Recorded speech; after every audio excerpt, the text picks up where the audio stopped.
Shalom, shalom, bem-vindo à porção Noar, ou Noé. Essa porção ela é muito especial, queridos, porque ela se entrelaça entre a Torá, o livro de Gênesis, com os profetas, o livro de Isaías, e também com o livro de João, são os escritos messiânicos, o Novo Testamento, a Brit Hadashah. E é muito interessante isso porque Yeshua fala que, assim como foram nos dias de Noé, será como a vinda do Filho do Homem. Então essa porção, literalmente para nós, ela é uma bússola dos tempos em que vivemos e do que há de vir. Essa porção, ela vai ser dividida, como vocês já sabem, em 7 partes. Essa porção, literalmente, ela é um portal profético para a nossa geração. E aqui nós temos as 7 partes dessa porção que nós vamos estudar juntos. A primeira delas é Nunca é Tarde. A segunda é o descanso e a regeneração. A terceira parte, Não esperando por Deus. Quarta, aceitando o desafio. A quinta parte, elevando a terra. A sexta parte, espelhos humanos. E a sétima, o propósito da civilização. Primeira parte da nossa porção, nunca é tarde. O dilúvio, ele não foi o fim. E a gente precisa entender a situação em que aconteceu o dilúvio, o contexto em que aconteceu o dilúvio. Literalmente a humanidade ela estava em meio a uma depravação, em meio a um caos, a uma violência que muitas vezes excede a nossa compreensão. Foi o período dos Néfilins, o período em que a palavra descreve que eles eram como, literalmente eram anjos caídos que tiveram relações com mulheres, e isso gerou no meio da humanidade uma violência num grau, num nível inimaginável. Então, Deus ele toma uma decisão de enviar o dilúvio. Mas aqui na história de Noé, nós vemos que esse dilúvio que foi necessário, foi enviado, foi uma tomada de decisão que Deus teve que realizar, ele não foi o fim. E aqui é um ponto de inflexão, porque, na verdade, ele foi um novo começo. Noé, em meio àquela depravação moral, ele manteve a sua justiça. Ele era um tzadik. Tzadik, em hebraico, quer dizer justo. Então, Deus, ele resetou, literalmente, o mundo, prometendo um novo tempo, prometendo uma nova estação, uma nova era, um novo começo, literalmente. Então, aqui tem uma chave hebraica, que é a Teshuvah. Teshuvah, em hebraico, ele transcende o arrependimento. Sempre quando você ouve essa palavra Teshuvah, você vai ligar ela, associar ela ao arrependimento. Porém, no hebraico, ela é ainda mais profunda. Por quê? Teshuvah significa retorno, significa voltar à origem, significa recalibrar o destino, literalmente. Então, é a capacidade divina de Deus nos dar um novo kairos, um novo tempo. Olha como isso é poderoso. Então, é um tempo oportuno, é um tempo estratégico, é um novo começo livre dos grilhões do passado, livre dos grilhões do pecado. Então, hoje, nós vivemos como nos dias de Noé. Nós vemos grande corrupção, nós vemos um mundo em que emerge numa violência, numa depravação moral, onde os princípios são cada vez mais banalizados, onde culturas corrompidas são enxertadas, são estabelecidas, onde as próprias crianças têm sido muito assediadas a ideologias totalmente contrárias àquilo que a palavra traz de bom, de belo, daquilo que é vida, daquilo que restaura. Então, esse é um tempo que ele remete à necessidade dessa techuvá. Então, Deus está chamando para um retorno global. E é interessante porque nisso tudo Deus está preparando o mundo para um derramamento final do seu Espírito Santo, de uma forma extraordinária, de um avivamento extraordinário. Então, antes do dilúvio do fogo, do juízo de Deus, esta techuvá, ela vem para evitar uma condenação. Entende? Mas ela vem para quê? Ela vem para ativar a nossa herança profética. Existe um juízo, mas Deus, na sua graça, na sua infinita graça, ele oportuniza essa techuvá para que, ao invés desta condenação, você experimente, literalmente, a sua herança profética.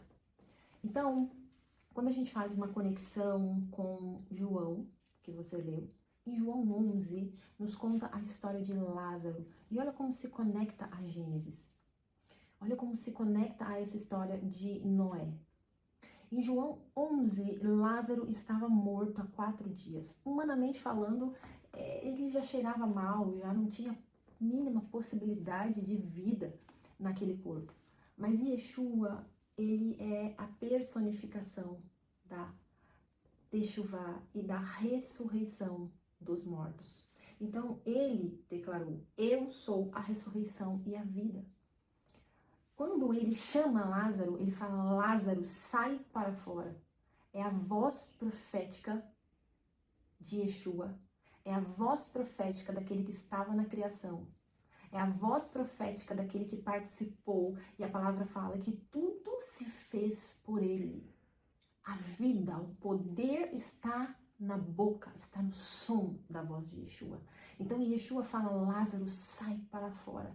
E isso é extraordinário porque essa é a voz profética que está ecoando agora nos últimos dias, que está chamando tanto Israel como está chamando todas as nações para fora dos sepulcros espirituais, ativando o retorno, ativando a techuvá para a vida, para a manifestação de Deus e liberando sobre o seu povo a herança a qual Yeshua conquistou para nós na cruz do Calvário. Descanso e regeneração.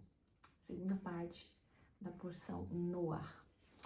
Olha que interessante, o nome de Noé no hebraico é Noah e ressoa como menorá, que é descanso, que é calma.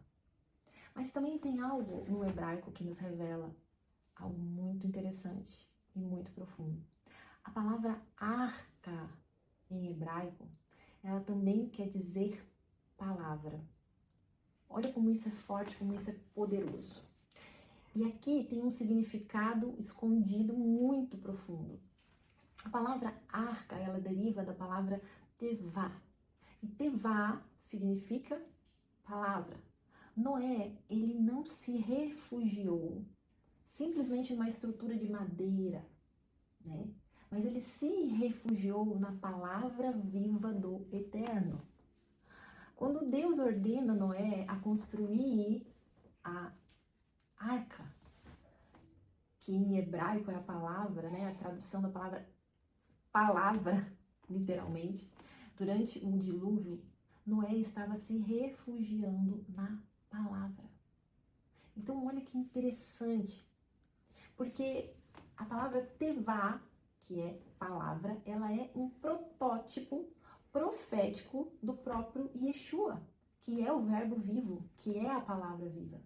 Então, ele é a palavra davar em hebraico também, que é a palavra de Deus encarnada, literalmente. Isso nós lemos em João 1:1. Então, o nosso refúgio em meio às tempestades nos últimos dias é dentro dele, é dentro de Yeshua, é se refugiar na palavra. É ali que você vai reencontrar literalmente o descanso, literalmente a nova vida, a regeneração. Esse é o fundamento seguro da nossa herança. Então, quando a gente vai para João 5, fazendo aqui um paralelo, você leu sobre a cura do paralítico em Betsaida. E ali, essa cura aconteceu num Shabat. Interessante, né? Um homem que estava aparentemente num descanso passivo por 38 anos, ele estava ali paralítico por 38 anos, sem regeneração. Yeshua, que é a Tevá viva, é a palavra viva, né? É a arca viva, ele dá um comando, ou seja, o som da voz dele, literalmente aqui liberado, e ele fala: levanta e toma o teu leito. João 5:8. Esse ato de Yeshua revela ele como o Senhor do Shabat, a fonte da verdadeira regeneração, que nos tira da estagnação e que nos lança ao cumprimento da nossa herança. Então, queridos, essa parte aqui, ela nos traz essa chave, que o nosso verdadeiro descanso e a nossa verdadeira regeneração está dentro de Yeshua. E o Senhor nos deixou de uma forma física a sua palavra, a palavra do Senhor.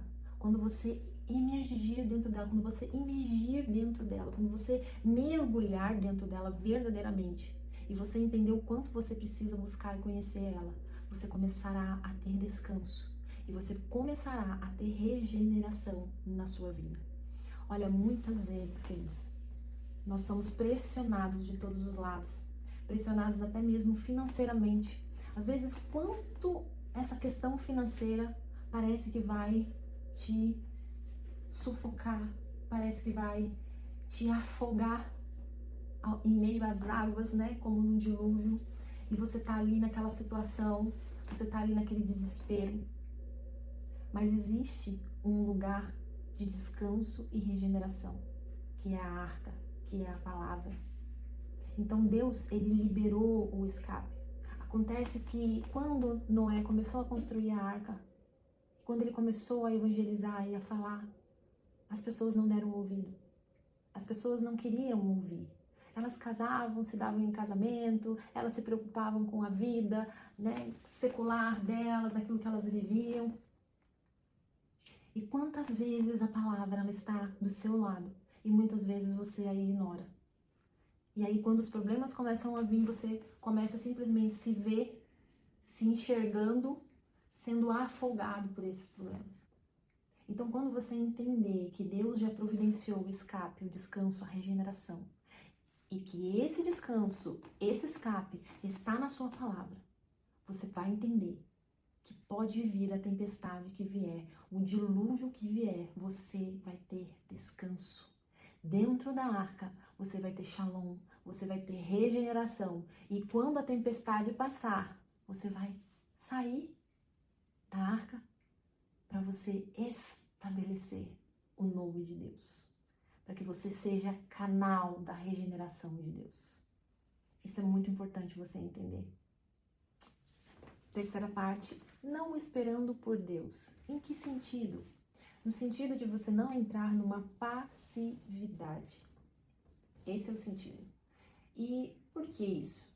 Porque Noé, apesar de estar dentro da arca, ele não estava ali de forma inerte. Noé, após o dilúvio, a palavra diz que ele toma a iniciativa e ele envia um corvo para ver se as águas já haviam baixado. E depois ele envia uma pomba. Então ele se sentiu responsável de alguma forma acelerar aquela renovação da vida.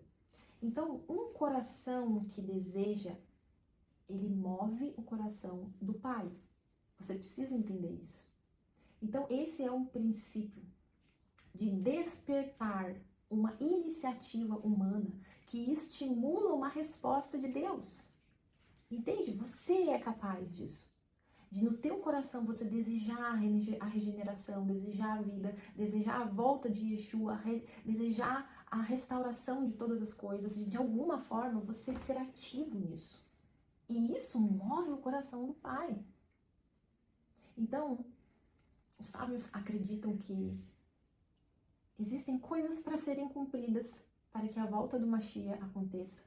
Então, se nós fizermos a nossa parte ativamente, nós podemos até antecipar isso. E Deus deseja que nós tenhamos ação ativa no estabelecimento do seu reino.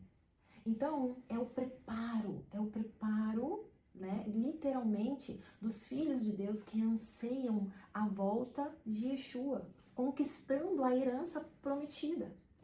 Então, a noiva, quando nós temos aqui a analogia que a Bíblia nos traz sobre a noiva, ela é como se ela estivesse preparando o banquete nupcial de forma antecipada, né?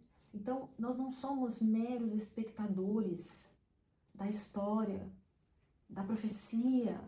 Não, nós somos colaboradores do Eterno. Nós somos colaboradores ativos. E nós podemos, de forma ativa, clamar e pedir, Senhor, apressa a nossa redenção, apressa a volta do nosso Mashiach. Dessa forma, você está manifestando o reino dele e convidando outros a se assentarem à mesa. Então, quando você vai para João, e aqui a gente fazendo o nosso paralelo com a Brit Hadashah, que é o Novo Testamento, lembram de João 6, que você leu durante a semana? Aqui nós temos o milagre da multiplicação dos pães. E olha só que interessante. Em João 6, Yeshua não criou o pão e o peixe do nada. Houve a participação humana.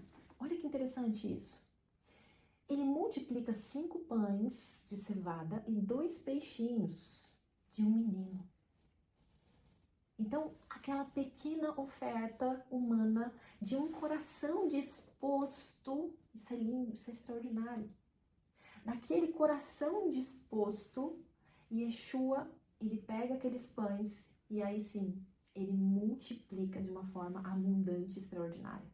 E isso profeticamente quer dizer que nós somos chamados a oferecer o que temos para ele, especialmente com o coração disposto. E Yeshua vai multiplicar a nossa obediência para alimentar multidões espiritualmente, ativando a conquista da nossa herança. Aceitar o desafio é a 4ª parte da nossa porção, da nossa Parashá Noach. Aceitar o desafio. Olha só, quando chegou o momento de sair da arca, Noé ficou meio...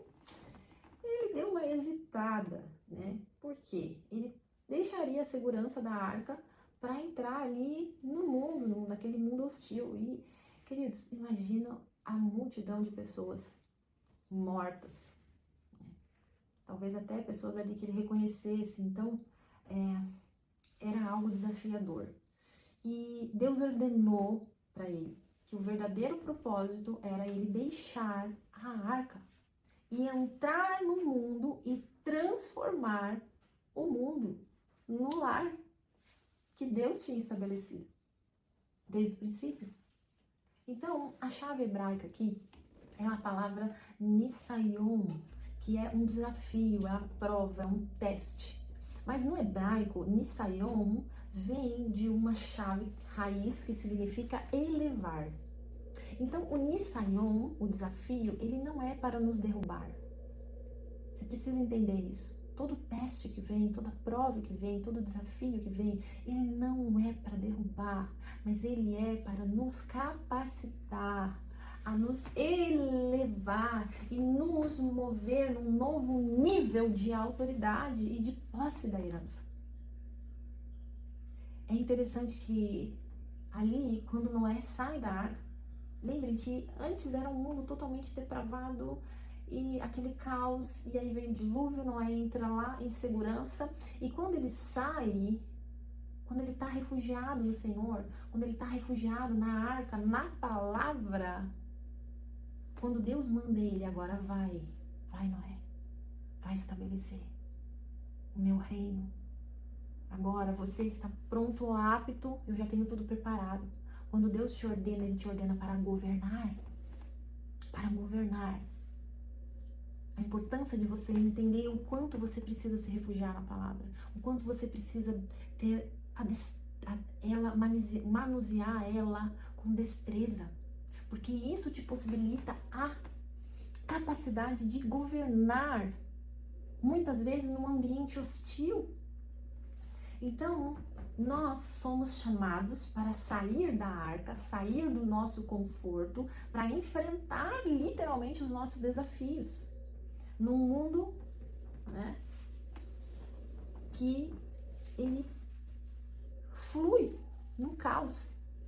Então, esse desafio, ele é um desafio para quê? Para que nós sejamos luz no meio desse caos, para que nós sejamos influência em todas as esferas da sociedade, transformando o mundo, literalmente, onde Deus, ele quer preparar a terra para o retorno do rei e a plena possessão da herança que ele conquistou para nós. Então, essa influência é em todas as áreas. Nós não podemos ficar presos às paredes da igreja.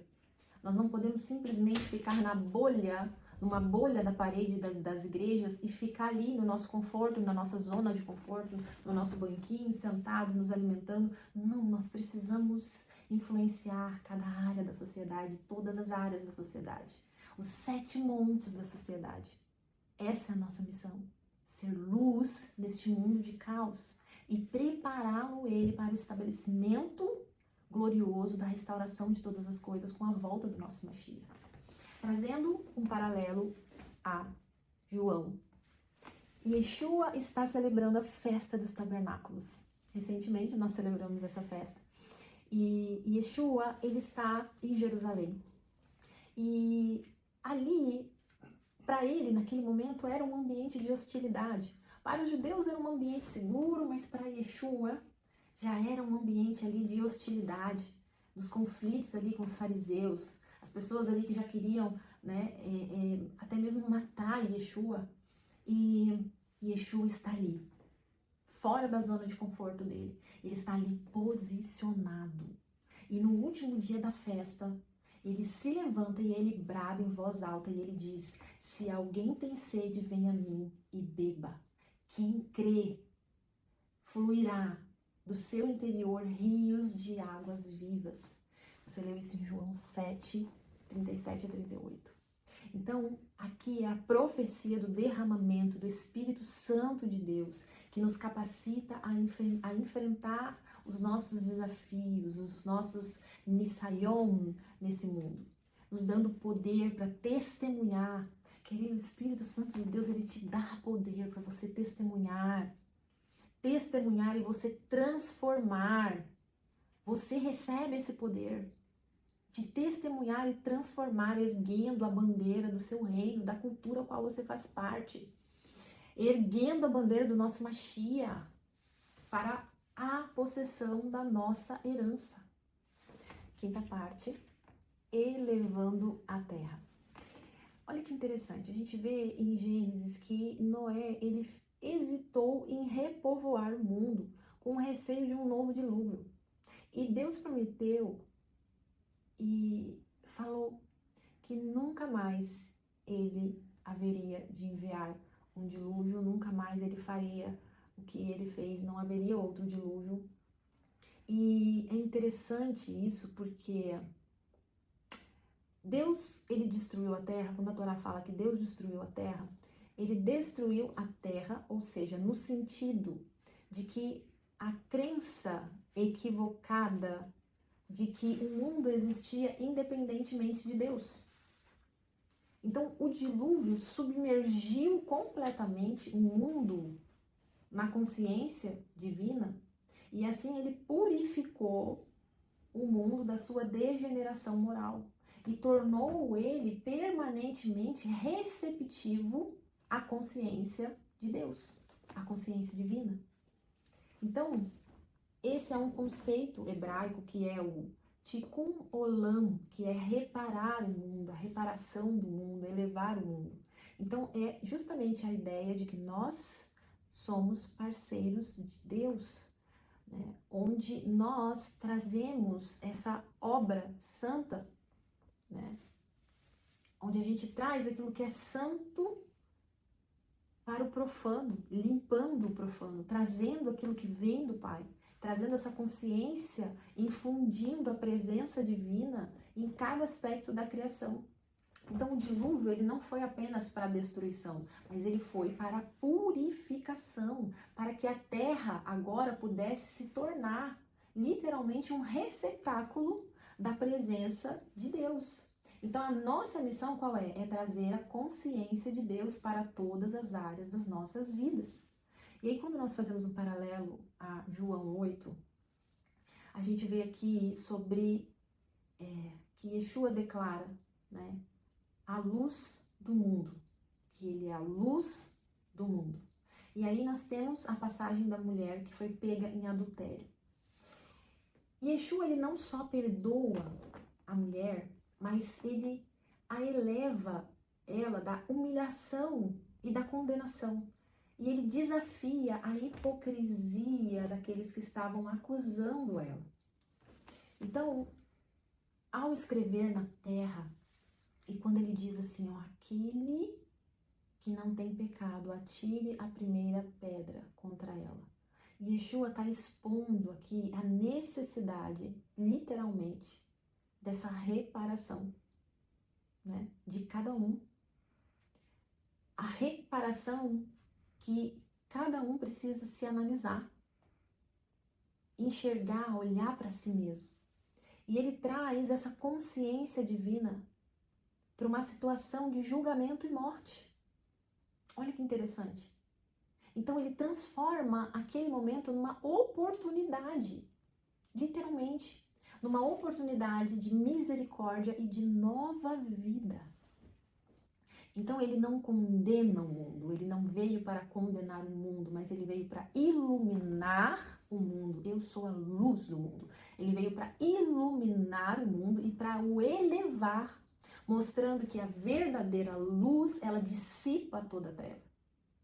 Ela dissipa toda a treva. E ela redime aquele que estava caído. Isso é extraordinário demais, queridos.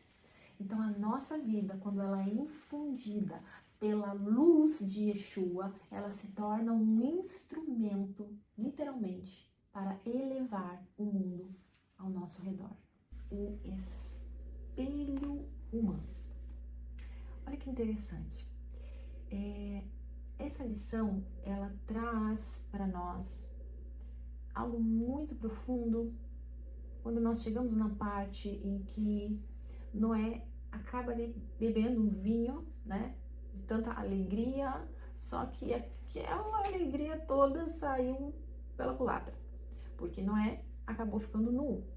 E nós vemos que os dois filhos mais velhos de Noé, Sem e Jafé, eles correm para cobrir a nudez do pai.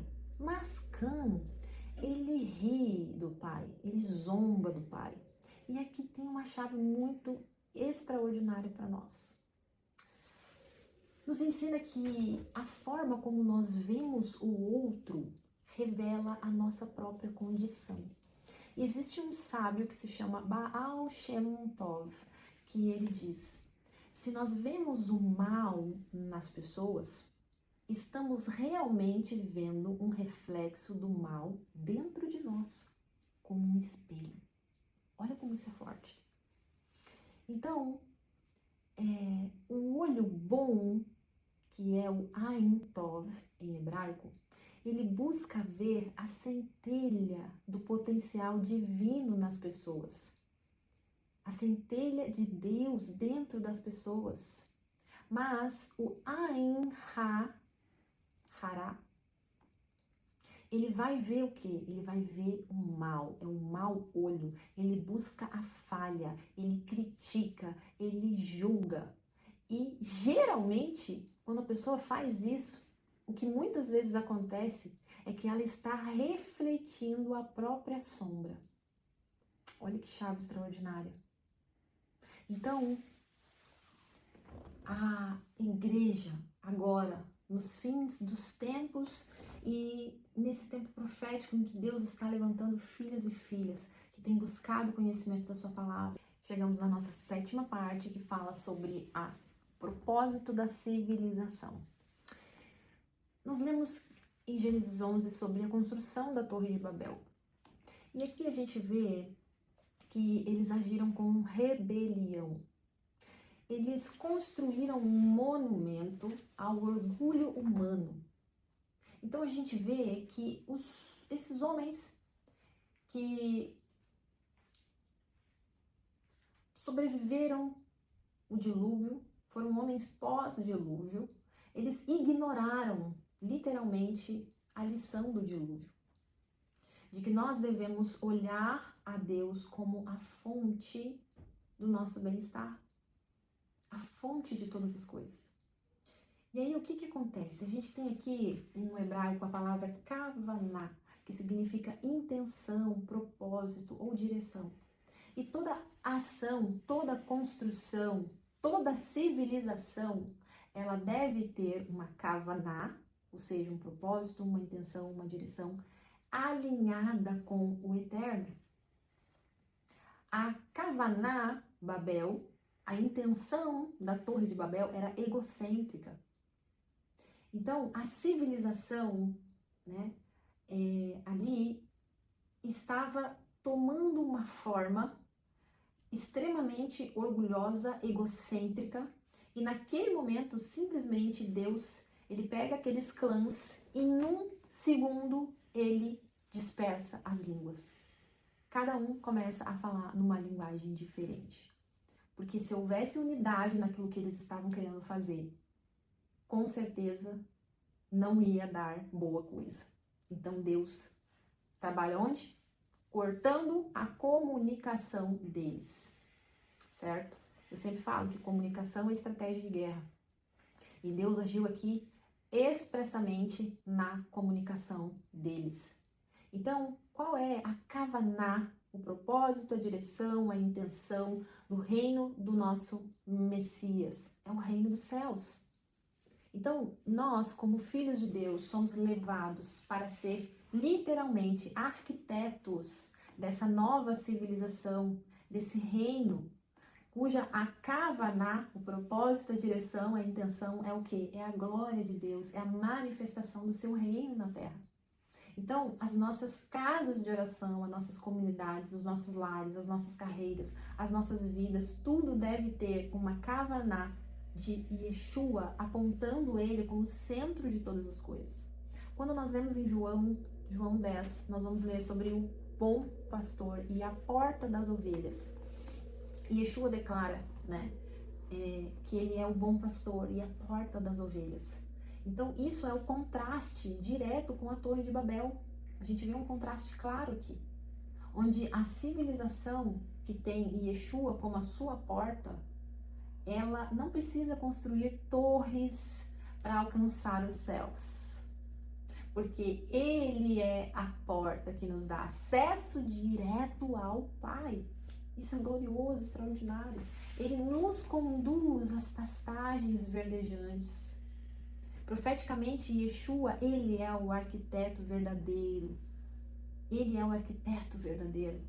A sua igreja, o seu povo é edificado não por mãos humanas, mas pela sua própria palavra, cuja a glória do Pai e a redenção da humanidade vem por meio dele. Ele é o fundamento de todas as coisas.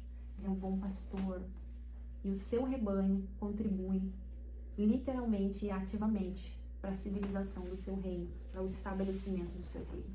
Finalmente chegamos na Haftará.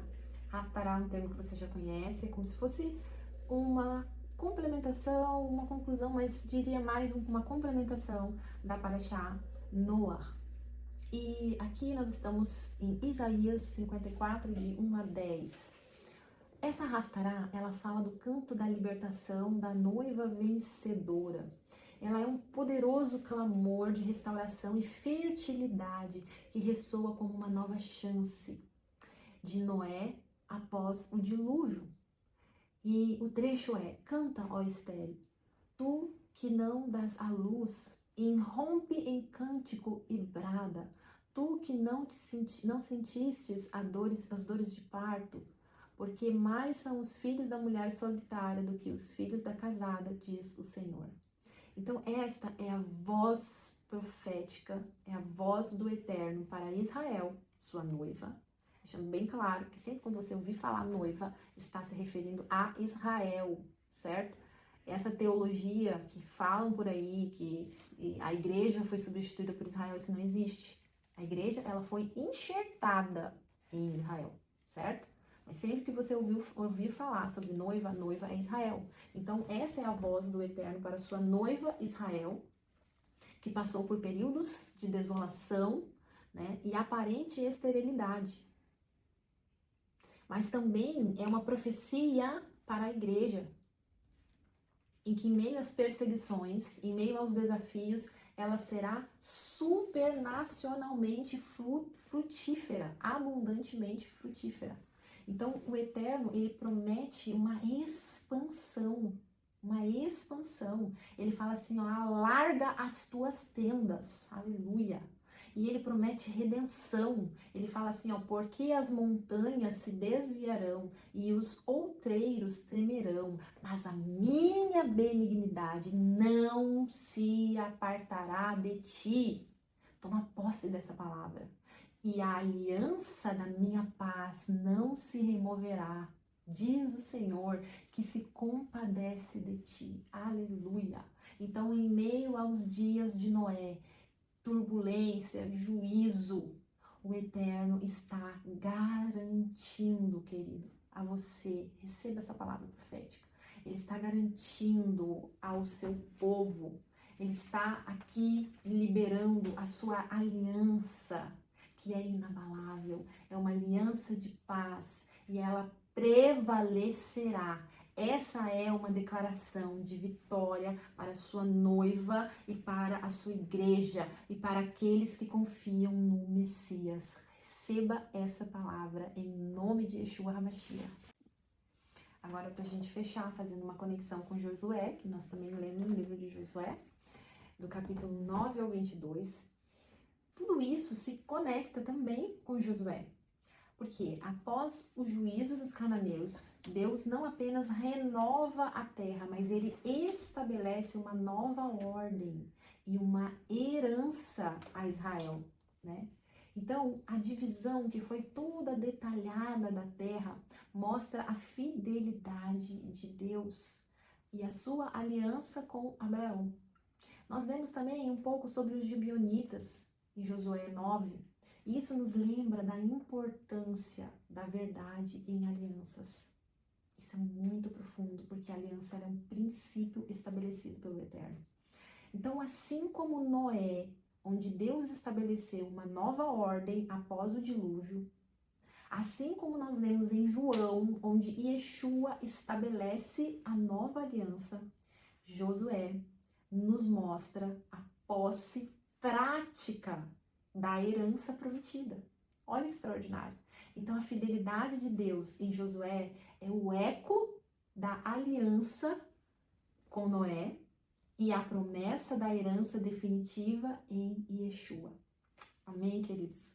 Então, literalmente, que esta palavra venha gerar em nós uma fé audaciosa, que isso esteja intrínseco nos teus ossos, no teu espírito, na tua alma, nas tuas emoções, nos teus pensamentos, para que você venha viver, para que você venha amar e para que você venha reinar com Yeshua, para que você venha reinar com o seu rei e para que você possa ser um canal de bênção sobre a terra e sim, que nós possamos acelerar o seu retorno glorioso. Cada um fazendo a sua parte, provocando os céus, fazendo o ide, sendo luz para as nações, para que o nosso Mashiach, ele volte e volte o quanto antes. Que Deus abençoe vocês e nos vemos até a próxima porção, até a próxima Parashá. Shalom, shalom.